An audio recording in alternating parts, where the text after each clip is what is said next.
आँख तुम्हारी है मान लो, लेकिन देखना वही है जो मैं कहूँगा। कान तुम्हारा है मान लो, लेकिन जितना सुनने को कहूँगा उतना ही सुनना है।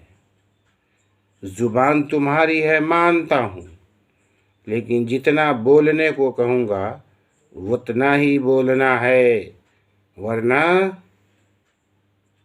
देश विरोधी फर्जी कानून के ज़रिए जेल के सलाखों के पीछे डाल दिए जाओगे। जी हाँ साथियों, मैं हूँ मीम काफ बरकाती। बरकाती ऑनलाइन वीडियो में आपका इस्तकबाल है। आज का वीडियो बेहद ख़ास है, दिलचस्प है। देश के गद्दारों को गोली मारो सालों को, याद है ना आपको?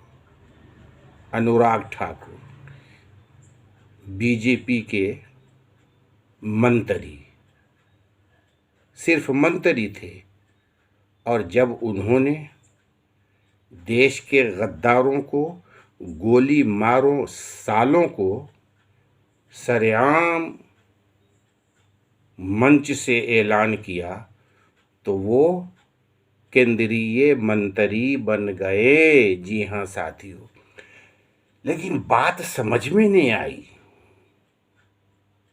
बहुत कोशिश किया हूँ कि आखिर अनुराग ठाकुर ने, जो कि भारतीय जनता पार्टी के कद्दावर मंत्री हैं, उन्होंने गद्दार किसको कहा है ये तो जानना बहुत ज़रूरी है ना। तो मैंने तारीख के झरोकों से सवाल किया कि ये बताओ कि देश का सबसे बड़ा गद्दार कौन है।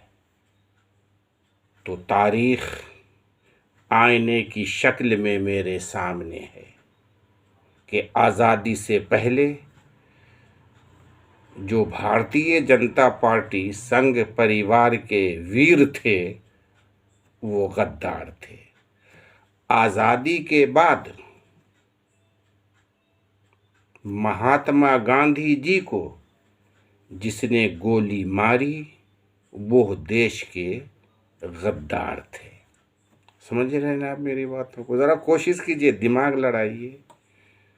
तो देश के गद्दारों को, तो आज़ादी के बाद देश का सबसे बड़ा गद्दार, सबसे बड़ा नमक हराम, देश विरोधी दहशतगर्द गद्दार कौन? नाथूराम गोडसे। शायद अनुराग ठाकुर जी ने नाथूराम गोडसे को गद्दारों से याद किया और नाथूराम गोडसे को और उनके मानने वाले को साला कहा। समझ रहे ना मेरे? कि उन्होंने कहा ना देश के गद्दारों को, तो देश के गद्दार तो नाथूराम गोडसे हैं। आज भी गोडसे के नाम से मंदिर बनाई जा रही है, गोडसे का पूजा किया जा रहा है। तो शायद मैं समझता हूँ और आप भी समझते होंगे कि नाथूराम गोडसे ही बीजेपी के कद्दावर मंत्री अनुराग ठाकुर के साले हैं, और साले को गद्दार कह सकते हैं। ठीक है ना, साले को गद्दार कह सकते हैं। आप समझ गए ना मेरी बातों को? देश के गद्दारों को गोली मारो सालों को।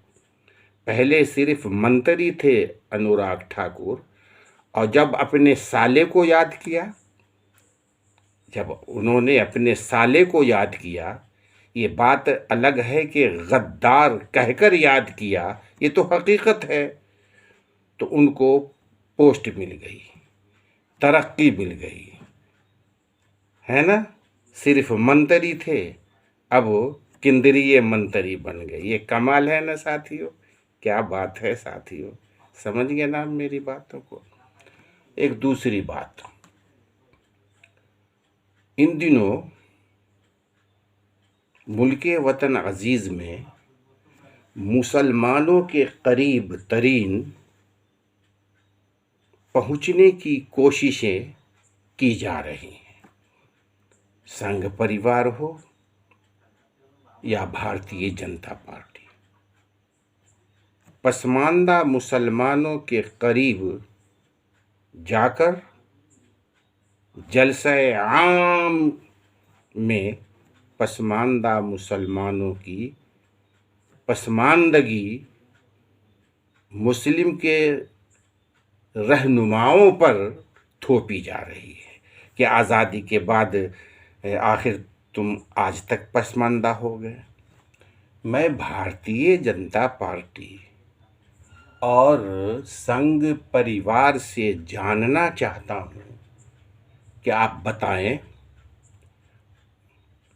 कि संघ संचालक मोहन भागवत जी, आपसे जानना चाहता हूँ कि आपके संघ में कोई मुस्लिम पसमानदा सदर बनेगा क्या?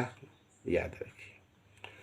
और भारतीय जनता पार्टी से ये जानना चाहता हूँ कि राज्यसभा और लोकसभा में आपके एमपी हैं, क्या एक भी पसमानदा मुसलमान है क्या? याद रखिए। आगे बढ़ता हूँ। कमोबेश 18 रियासतों में आपकी हुकूमत है, वहाँ भी एमएलए है, एमएलसी है। क्या भारतीय जनता पार्टी जो आज पसमानदा मुसलमानों के करीब होकर ललचा रही है, क्या आपके पास 18 राज्य में हुकूमत है? क्या कोई भी एमएलए मुस्लिम है क्या? आप कहेंगे नहीं। तो फिर कैसा आप मुसलमान के करीब होना चाहते हैं? ये वो बातें हैं जो कि कड़वी सच है, लेकिन सुनना आपके लिए ज़रूरी है। पसमानदा मुसलमानों से आज आपको हमदर्दी हुई। सड़कों पर गाय माता के नाम पर इसी मुसलमानों को जोदो कोब किया जा रहा है। जय श्री राम का नारा बुलंद करके बेचारे मासूम मुसलमानों को काटा जा रहा है, सड़कों पे पकड़ा जा रहा है, दाढ़ी नोची जा रही है, नमाज पढ़ने की इजाज़त नहीं है। पहले ये खामियां अपने अंदर से दूर करो। और यकीन से कहता हूँ कि ये मुस्लिम कौम बहुत वफ़ादार है, बहुत वफ़ादार है। गोडसे के तरह गद्दार नहीं है जिसने गांधी को गोली मारी, और उसी गोडसे को ठाकुर ने, यानी अनुराग ठाकुर ने गद्दार कहा, साला कहा, जिसके बदले में उसको केंद्रीय मंत्री बना दिया गया। ठीक है ना? अब ये बात अलग है कि अनुराग ठाकुर ने मुसलमानों से मंसूब किया होगा, ये सोचकर कहा होगा कि वो मुसलमान को कह रहा है। और एक दिलचस्प बात देखिए, जब ये कोर्ट के अंदर मुकदमा गई तो जज महोदय साहब ने भी अजीबोगरीब फैसला किया कि ये नेताजी लोग हंसी मजाक में कही देते हैं, बरी कर दिया अनुराग ठाकुर को। चूंकि जज महोदय को भी मालूम है कि शायद इसने गोडसे को साला वो गद्दार कहकर उस जलसे आम में खिताब किया था। समझ रहे हैं ना? बार बार इस वीडियो को देखिए, समझने की कोशिश कीजिए। जब आसमान पर थूकोगे तो वो थूक कहाँ जाएगी? शीशे के मकान पर पत्थर फेंकोगे तो वो मकान तो चकनाचूर ही हो जाएगा। जब पत्थर के मकान पर शीशा फेंकोगे तो चकनाचूर होकर आखिरकार तुम्हारे ऊपर ही वो शीशे गिरेंगे पड़ेंगे, जिससे जख्मी हो जाओगे। तो ठीक है ना, इजाज़त चाहता हूँ ना, वीडियो पसंद है ना, इंतज़ार क्या कर रहे हैं, भेज दीजिए अपने दोस्तों को। मुझे इजाज़त दीजिए, फिर मुलाकात होगी।